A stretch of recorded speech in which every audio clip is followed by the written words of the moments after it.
सो hey everyone, कैसे हैं आप सब लोग। Welcome back to NEET biology Shalini Vyas. तो इस वाले जो पर्टिकुलर काउंसलिंग का सेशन है, इसमें हम जानेंगे कि आपको क्या क्या गलतियां नहीं करनी है, क्या क्या इन्फॉर्मेशन बुलेटिन में लिखा था पिछली साल वाली काउंसलिंग में।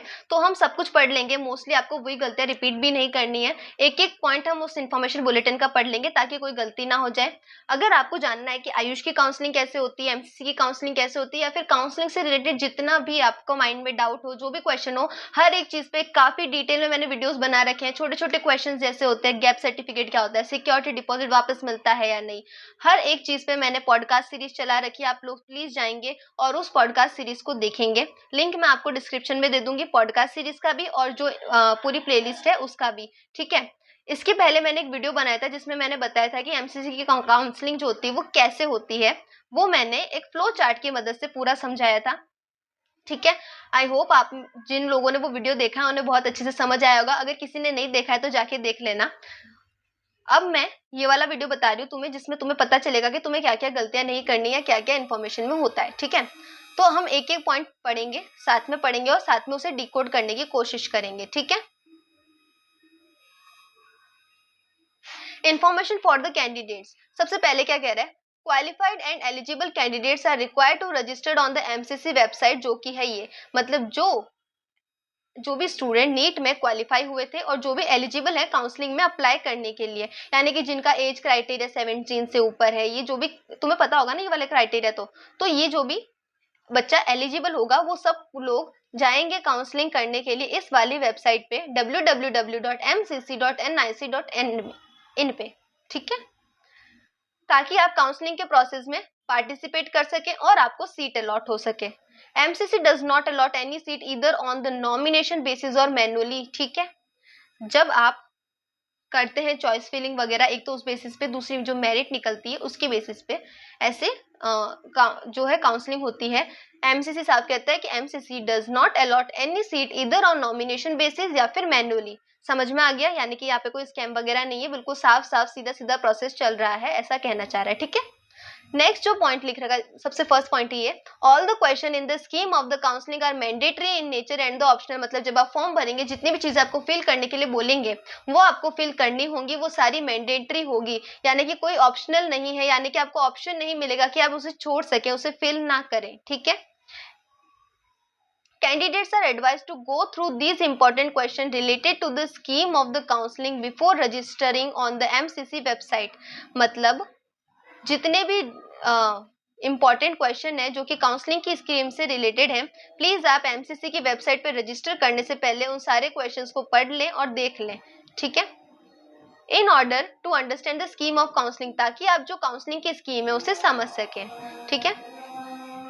नेक्स्ट पॉइंट कहता है, पॉइंट 2, कि candidates are deemed to have read, agreed and accepted the scheme of counseling and the terms and condition of the counseling scheme for the NEET UG counseling on completing the online submission of the application and registration form। मतलब जब आप application form भर रहे होंगे, जब registration form भर रहे होंगे, तो उससे पहले जो भी कैंडिडेट्स है उससे निवेदन किया जाता है कि वो प्लीज रीड कर लें, अग्री हो जाएं और फिर एक्सेप्ट करें और उसके बाद काउंसलिंग में जाएं। मतलब पक्का आपको कह रहा है कि भाई पहले पढ़ लेना, अग्री होना, एक्सेप्ट करना, सारी सिचुएशन पढ़ के उसके बाद आप काउंसलिंग के लिए अपीयर होने की कोशिश करना। ठीक है। ये सब इसलिए कहा जाता है ताकि आप एंड टाइम पे कोई गलती ना करें और आपकी सीट फिर रह ना जाए। ठीक है। नेक्स्ट पढ़ते हैं, application for the NEET UG counselling can only submitted online through the medical counseling committee website www.mcc.nic.in पे। applications are submitted through any other mode shall not be entertained। मतलब जो इनकी ऑफिशियल वेबसाइट है उसके ऊपर आप रजिस्टर करके ही application submit कर सकते हैं और ये प्रोसेस जो होता है वो ऑनलाइन ही होता है। एमसीसी खुद कह रहा है ऑनलाइन होता है भाई, तुम किसी और मोड से या कोई तुम्हें स्कैम में ना फंसा ले इसलिए कहा गया भाई, कहीं और से करोगे तो हम उसे कंसिडर नहीं करेंगे। जो इसकी ऑफिशियल वेबसाइट है वहीं से जाके आप रजिस्ट्रेशन करवाएंगे और एप्लीकेशन फॉर्म भरेंगे। समझ में आ गया। नेक्स्ट कह रहा है, candidates are further advised to fill the application form on their own on the MCC website not through any agent और पार्टी। मतलब एमसीसी की वेबसाइट पे जाके खुद अपना काम करना, खुद काउंसलिंग के लिए अपीयर होना, नहीं तो प्रॉब्लम हो जाएगी। ठीक है। मतलब ये कह रहा है कि किसी भी एजेंट या थर्ड पार्टी की मदद लेके ये सारे काम मत करना। नेक्स्ट है हमारा फिफ्थ पॉइंट, क्या कहता है, a candidate can submit NEET UG counselling application registration from only once, मतलब हर एक कैंडिडेट सिर्फ एक बार ही रजिस्ट्रेशन कर सकता है। Any candidate found to submitted more than one application और registration form for the NEET UG counselling shall be debarred from NEET UG counseling। Next देखते हैं फिफ्थ पॉइंट क्या कह रहा है, a candidate can submit NEET UG counselling registration और application form only once, यानी कि हर एक कैंडिडेट सिर्फ एक बार ही रजिस्ट्रेशन फॉर्म फिल कर सकता है। कोई भी candidate, any candidate found to have submit more than one application or registration form NEET UG counseling shall be debarred from the NEET UG counseling allotment process, मतलब अगर किसी का भी पता चला कि किसी ने एक से ज्यादा फॉर्म भरे हैं तो उसे काउंसलिंग से बाहर कर दिया जाएगा। His her candidature shall be cancelled, उसे कैंसिल कर दिया जाएगा। फर्दर एक्शन जो भी होगी वो deemed appropriated by the MCC of DGHS MOHFW shall be taken, उसके खिलाफ फर्दर एक्शन भी लिए जाएंगे। ठीक है, आगे देखते हैं सिक्स पॉइंट क्या कह रहा है, जो हमारा सिक्योरिटी डिपॉजिट, अब ये पॉइंट सबसे ज्यादा इंपॉर्टेंट है, जो सिक्योरिटी डिपॉजिट आप जमा कराते हैं जो बेसिकली रिफंडेबल होता है वो एक केस में नॉन रिफंडेबल हो जाएगा, मतलब आपको सिक्योरिटी डिपॉजिट वापस नहीं मिलेगा। क्या हो सकता है वो केस, कि अगर कैंडिडेट ने जिसे सेकेंड राउंड में सीट मिली है या फिर उसके आगे वाले राउंड में सीट मिली है, एक सेकेंड ना, हाँ आगे सॉरी, अगर किसी कैंडिडेट को, देखो मैं बताती हूँ तुम्हें फिर इसको पढ़ते हैं, अगर किसी कैंडिडेट को सेकेंड राउंड में या फिर सबसेक्वेंट राउंड में सीट मिलती है और वो उस कॉलेज को ज्वाइन नहीं करता है, राउंड 1 को छोड़ दो, round 2 round 3 stay vacancy round में आपको कोई सीट मिली और आपको वो सीट नहीं ली, आपने उस कॉलेज को ज्वाइन नहीं कराया, रिपोर्टिंग नहीं करवाई, भले ही आप बाद में अपग्रेडेशन के लिए डालो जैसे कि इन राउंड 2, लेकिन अगर आपने रिपोर्टिंग नहीं करवाई तो उस केस में आपका सिक्योरिटी डिपॉजिट चला जाएगा, आपको वापस पैसे नहीं मिलेंगे। ठीक है, ये लिख रखा है, security deposit will be forfeited if the candidate who has been allotted in the second round और subsequent rounds and does not join their respective institution. Also the security deposit will be forfeited if the admission get cancelled due to any reason, मतलब अगर आपको college मिला, आप वहां गए और आपका कोई भी रीजन हो सकता है जिसकी वजह से आपका एडमिशन कैंसिल हो गया, मान लो कोई डॉक्यूमेंट सही नहीं है या कोई भी हो सकता है रीजन, उसकी वजह से क्या हो जाएगा, आपका सिक्योरिटी डिपॉजिट उस टाइम भी आपको वापस नहीं मिलेगा। एक एग्जाम्पल यहाँ पे दे रहा है, ये क्या कह रहे हैं, example, in case a candidate who give wrong information at the time of registration on the basis of which seat उनको मिल, मतलब अगर कोई कैंडिडेट है जिसने रजिस्ट्रेशन के टाइम अलग इन्फॉर्मेशन दी, उस इन्फॉर्मेशन के बेसिस पे अगर उसे सीट मिल गई और बाद में एडमिशन अथॉरिटी ने रिपोर्टिंग के टाइम उसे फेल कर दिया या फिर उस सीट को कैंसिल कर दिया, to produce the required document at the time of admission within suspended, मतलब देखो क्या कह रहा है, आपने जब रजिस्ट्रेशन करवाया तब आपने कोई ऐसी इन्फॉर्मेशन दी जिसके बेसिस पे आपको कॉलेज मिल गया, अब जब आप कॉलेज में जा रहे हैं रिपोर्टिंग के लिए, तब मान लो आपके पास डॉक्यूमेंट पूरे नहीं है ना, जितना आपने बताया उतना आपके पास डॉक्यूमेंट पूरे नहीं है अगर उसके, तो वो कॉलेज खुद या तो आपका कैंसिल कर देगा एडमिशन और उस केस में आपको सिक्योरिटी डिपॉजिट वापस नहीं मिलेगा। ठीक है, within stipulated time. 7 point क्या कह रहा है, candidate may kindly note that the registering for NEET UG counselling, एक second, candidate may kindly note that the registration for the NEET UG counseling does not confer any automatic right to secure an undergraduate seat, मतलब जब आप registration करते हैं NEET UG counselling के लिए वो आपको डायरेक्ट सीट उस वक्त नहीं मिल जाती है, सिलेक्शन और एडमिशन जो होगा अंडर ग्रेजुएट सीट का किसी भी मेडिकल इंस्टीट्यूट में, recognisation for running undergraduate course as per Indian medical council act 1956 is subjected to fulfilling the merit admission criteria eligibility and such criteria may be prescribed by the respective university, medical institution, medical council of India and the state council of government, मतलब सिर्फ register करने से आपको कोई भी college का या किसी भी सीट का राइट नहीं मिल जाता है जब तक आपकी मेरिट में नाम ना आ रहा है, आपका एडमिशन क्राइटेरिया पूरा नहीं है, आप एलिजिबल नहीं हो या कोई भी ऐसा क्राइटेरिया जो उस स्पेसिफिक यूनिवर्सिटी ने या फिर उस स्पेसिफिक मेडिकल इंस्टीट्यूशन ने दे रखा है और वो आप पूरा नहीं करते हो, तब तक आपको वो सीट नहीं मिलेगी। ठीक है, नेक्स्ट है, candidate should ensure that all the information field during the online submission, of the application registration form is correct and factual, मतलब जब आप रजिस्ट्रेशन फॉर्म के टाइम जो भी इंफॉर्मेशन दे रहे हैं आपको ये निश्चित करना है कि जो भी इंफॉर्मेशन आपने दी है वो बिल्कुल सही है और फैक्चुअल है।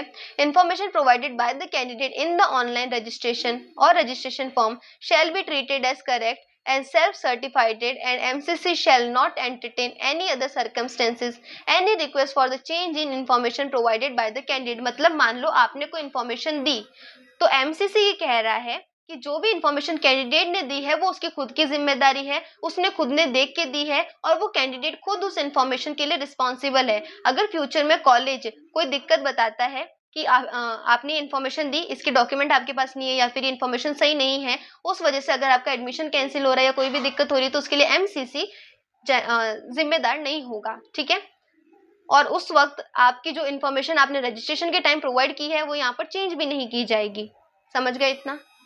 MCC does not change, edit, modify, alter any information, जैसे कि आपका नाम, date of birth, category, nationality, contact detail, जितनी भी इंफॉर्मेशन आप रजिस्ट्रेशन के टाइम देंगे वो MCC बाद में ना तो चेंज करेगा, ना एडिट करेगा, ना मॉडिफाई करेगा, ना ऑल्टर करेगा।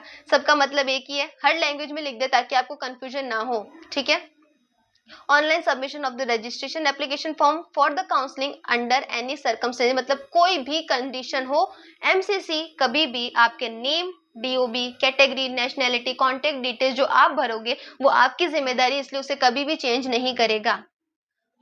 The data entered by the candidate at the time of registration on the NTA portal, candidate ने रजिस्ट्रेशन के टाइम NTA के पोर्टल पे जो भी डेटा फिल किया है will be pre-populated and will be used for the counseling process, मतलब वो सही माना जाएगा उस वक्त और वही काउंसलिंग प्रोसेस के लिए यूज होगा।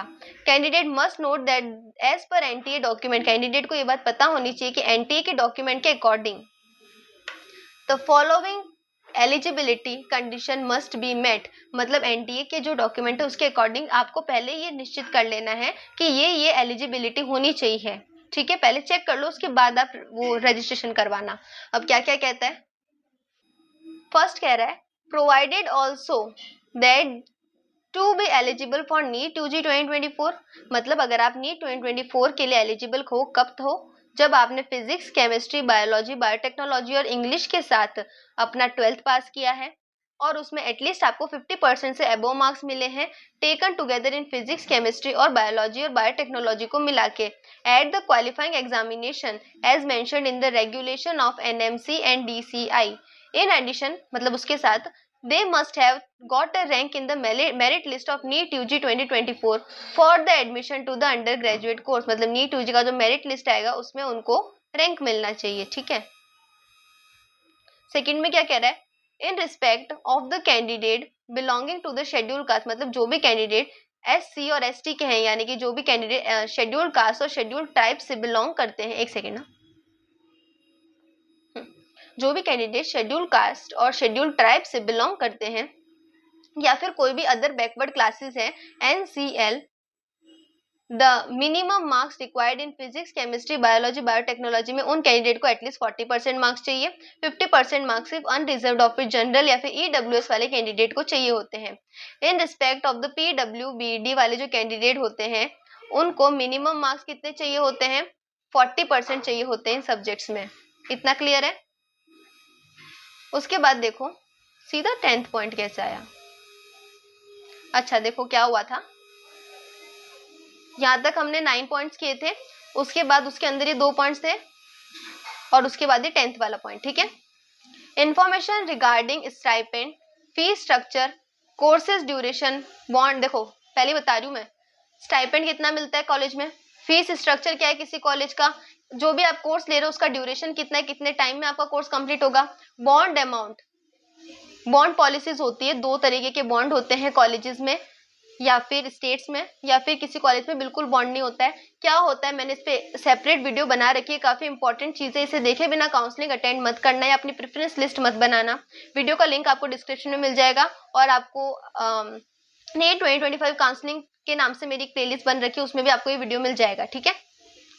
Rendering of the service in rural area, मतलब क्या होता है, कि कोई कोई कॉलेज बोलते हैं कि, या फिर किसी स्टेट का कॉलेज का रूल हो सकता है कि आपको जब आप अपना कोई भी, मान लो एमबीबीएस का कोर्स है आपने किया, तो एमबीबीएस का कोर्स करने के बाद वहाँ का रूल होता है कि जब आपका इंटर्नशिप कंप्लीट हो गई तो आपको एटलीस्ट एक पर्टिकुलर टाइम पीरियड तक, जो भी उस स्टेट या कॉलेज का होगा, तब तक आपको रूरल एरिया में सर्विस करनी होती है, यानी कि गाँव के एरिया में आपको अपनी सर्विस प्रोवाइड करवानी होती है। ठीक है, तो ये सारी जानकारियाँ। आगे क्या लिखा है, ट्राइबल एरिया, आपको ट्राइबल एरिया में भी काम करना पड़ सकता है, या फिर कोई भी कंडीशन जहाँ पे वो काम करने को आपको बोलेंगे। Has been provided by the medical college, मतलब जितनी भी इंफॉर्मेशन है वो आप पहले पढ़ लें किसी भी मेडिकल कॉलेज को अपनी प्रेफरेंस लिस्ट में एंटर करने से पहले। अगर आप उस कंडीशन से सेटिस्फाई हैं तो ही उसे अपनी प्रेफरेंस लिस्ट में ऐड करना। ठीक है, एमसीसी या फिर डीजीएचएस इस चीजों की कोई रिस्पॉन्सिबिलिटी नहीं लेता है कि किस जगह या किस कॉलेज का क्या फीस स्ट्रक्चर है, बॉन्ड कैसा है, मोड ऑफ पेमेंट क्या एक्सेप्ट किया जाता है, कोई भी टाइपोग्राफिकल एरर या डेटा एरर आ रहा है, इनके लिए एमसीसी रिस्पॉन्सिबल नहीं है। Candidates are advise to visit the college website. हर एक कैंडिडेट क्या करेगा, प्रेफरेंस लिस्ट बनाने से पहले कॉलेज की वेबसाइट पे जाएगा और सारे कॉन्टेक्ट डिटेल्स पढ़ेगा, और उसके बाद जो कॉलेज की अथॉरिटीज है उनसे डायरेक्ट कॉन्टेक्ट करेंगे किसी भी क्वेरी के लिए, अगर आपको चॉइस फिलिंग में इनमें से रिलेटेड कोई भी इंफॉर्मेशन चाहिए तो। ठीक है, चॉइस वंस लॉक, मतलब एक बार आपने चॉइस को लॉक कर दिया, चॉइस फिलिंग करी, उसके बाद आप हजारों बार मॉडिफाई करो, लेकिन जब आपने उसको लॉक कर लिया है, लॉक करने के बाद आप उसको चेंज नहीं कर सकते हो। Any request to the MCC and DGS regarding the tinkering of the choice will not, मतलब बाद में आप चाहे कितनी भी रिक्वेस्ट भेजो कि यार मैंने गलत भर दिया था, प्लीज मुझे एक बार वो पोर्टल खोल दो, एक बार मुझे चेंज करने दो, नहीं। लॉक होने के बाद कोई चांस नहीं है कि चेंज होगा। ठीक है, तो इसलिए मैं कह रही थी कि एकदम ध्यान से करना ये वाला प्रोसेस, चॉइस फिलिंग वाला प्रोसेस बहुत इंपॉर्टेंट होता है। अगर किसी को प्रेफरेंस लिस्ट बनाने में दिक्कत हो रही हो तो उसके लिए वीडियो है ऑलरेडी, आपको नीट 2025 काउंसलिंग के नाम से जो प्लेलिस्ट है उसमें वो वीडियो मिल जाएगा, नहीं तो मैं लिंक भी आपको डिस्क्रिप्शन में प्रोवाइड करवा दूंगी। ठीक है, अब देखो, candidates are advised to confirm their eligibility domicile status before registering on the MCC website for the institutional quota seats, Central University Institute, JIPMER before opting for their seats। मतलब अगर आपको चाहिए कि आपको किसी इंस्टीट्यूशन के कोटा की सीट चाहिए, आपको जिपमर की सीट चाहिए, आपको किसी इंस्टीट्यूट की सीट चाहिए, ठीक है, अगर उस इंस्टीट्यूट के लिए कोई स्पेसिफिक एलिजिबिलिटी हो या फिर उसके लिए डोमिसाइल की जरूरत हो तो आप पहले देख लें, पहले कंफर्म कर लें। ठीक है, उसके बाद ही आप एमसीसी की वेबसाइट पे रजिस्टर करेंगे। ओके, 12th पॉइंट देख लेते क्या लिखा है। Candidates are advise to confirm the fees structure any other additional fee from the college specially जो कि डीम्ड यूनिवर्सिटी होती हैं before filling up choices for the same, मतलब जब आप अपने प्रेफरेंस लिस्ट में किसी भी कॉलेज को भरें, स्पेशली जब आप डीम्ड यूनिवर्सिटी को भर रहे हैं तो उसका फीस स्ट्रक्चर देख लेना, उसका कोई भी एडिशनल फीस वगैरह है तो वो देख लेना, अगर आप कर सको, अगर आप सेटिस्फाई हो तो ही उसे फिल करना, क्योंकि बाद में आपके पास कोई भी चॉइस नहीं होगी। ठीक है, all India quota colleges might have high fees structure, मतलब जो ऑल इंडिया की कॉलेजेस होती हैं उनकी शायद हाई फीस हो सकती है, इसलिए कंफर्म कर लेना पहले फीस, उसके बाद एमसीसी की जो साइट होती है उस पर आप रजिस्ट्रेशन करेंगे, क्योंकि बाद में एमसीसी बिल्कुल भी रिस्पॉन्सिबिलिटी नहीं लेगा इस बात की, और आपको देनी भी नहीं चाहिए, क्योंकि आपको पहले देख लेना चाहिए, है ना। आपको जो भी कॉलेज चाहिए उसका पहले पूरा आप इंफॉर्मेशन लेंगे, उसके बाद आप अपनी प्रेफरेंस लिस्ट बनाएंगे। Regarding fees structure, fees structure related कोई भी इंफॉर्मेशन या फिर कोई भी रिक्वेस्ट आएगी, कोई भी कंप्लेन आएगी तो उसे एंटरटेन नहीं किया जाएगा। All the above information may be confirm by the candidate before filling the choice. समझ गए। 13 पॉइंट क्या कह रहा है, candidates are advise to be in touch with the MCC website, मतलब कैंडिडेट्स को एडवाइस किया जाता है कि दिन रात अपनी ये वाली वेबसाइट खोल के देखते रहे, ताकि कोई भी शेड्यूल हुआ हो, कोई भी नई अपडेट आई हो, रिजल्ट आया हो, नोटिस आया हो, new events pertaining to the counselling as MCC DHS जो भी आएगा वो हर एक कैंडिडेट के कॉन्टेक्ट नंबर पे नहीं भेजा जाएगा, आपको उस साइट खोल के देखते रहना है, तब आपको इन्फॉर्मेशन मिल जाएगी। MCC DGHS reserve its absolute right to alter, amend, modify, apply any or some of the instruction guideline contain in the information bulletin, मतलब इस इंफॉर्मेशन बुलेटिन में जो भी गाइडलाइन है एमसीसी के पास से राइट है कि उसमें से कभी भी कोई भी गाइडलाइन में कुछ चेंजेस कर सके, कुछ मॉडिफिकेशन कर सके। ठीक है, किसी भी इंस्ट्रक्शन या गाइडलाइन में तो आपको हमेशा चेक करते रहना है। इन केस एनी एम्बिग्विटी, मतलब अगर फ्यूचर में कोई भी कंफ्यूजन होता है in interpretation of any instruction, terms, rules, criteria regarding the determination of the eligibility, conduct of the counselling, registration of the candidates, any information contained here in the interpretation of the MCC shall be final binding in nature. मतलब कोई भी changes होता है, अगर उसकी information आपको नहीं है तो गलती आपकी है, इसलिए आपको इस साइट को देखते रहना है। समझ गए?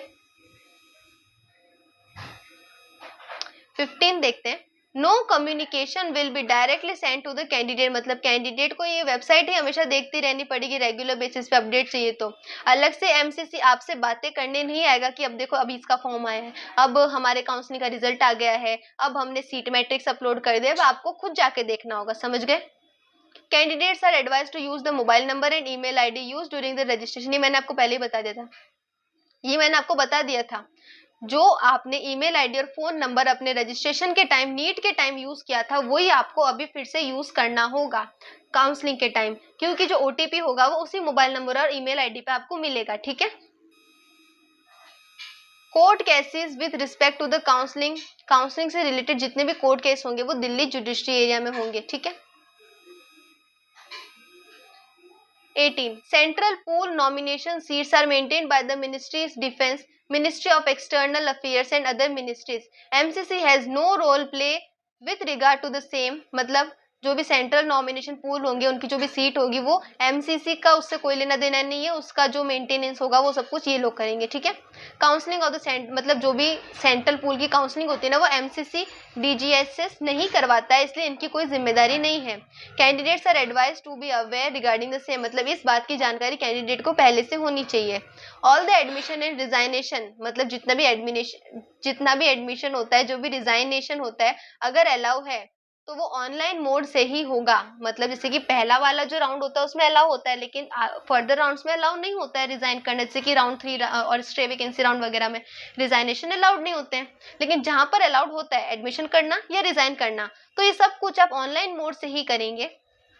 कभी भी ऑफलाइन रिजाइनेशन सीट का मान्य नहीं होगा। Candidate must downloaded the allotment letter from the MCC website, मतलब आपको कोई कॉलेज मिल गया है तो आपको अलॉटमेंट लेटर डाउनलोड करना ही है। कहाँ से करेंगे? एमसीसी की वेबसाइट से करेंगे। The security amount will be refunded to the same account from where the security amount was initial, मतलब जब आपने एकदम सीधे तरीके से बिना गलती के काउंसलिंग की, तो आपको सिक्योरिटी अमाउंट जो कि रिफंडेबल होता है वो वापस मिल जाएगा। लेकिन कौन से बैंक अकाउंट में मिलेगा? उस वाले में मिलेगा जिससे आपने सिक्योरिटी डिपॉजिट पहले इनिशियली डिपॉजिट करवाया था, उसी से आपको वो अमाउंट वापस मिल जाएगा उसी पे। तो ये सारे क्राइटेरिया मैंने एक एक अच्छे से पढ़ दिया आपके लिए। आई होप आपको कोई भी दिक्कत नहीं होगी। ये वाला आपको चाहिए पीडीएफ तो आपको मैं टेलीग्राम पे दे दूंगी। ठीक है? ध्यान रखना, आपको काउंसलिंग से जितनी भी प्रॉब्लम हो, जो भी कंफ्यूजन हो, हर चीज के लिए मैंने वीडियो दे रखा है। मैं जो प्लेलिस्ट है पूरी काउंसलिंग की वो, और जो भी पॉडकास्ट वाली प्लेलिस्ट है, दोनों का लिंक डिस्क्रिप्शन में दे दूंगी, उसमें आपको सारी वीडियोस मिल जाएंगी। ठीक है? प्लीज इस चैनल पे बने रहना, आगे भी काउंसलिंग से रिलेटेड बहुत सारी वीडियोस आएंगी जो आपको हेल्प कर सकती हैं।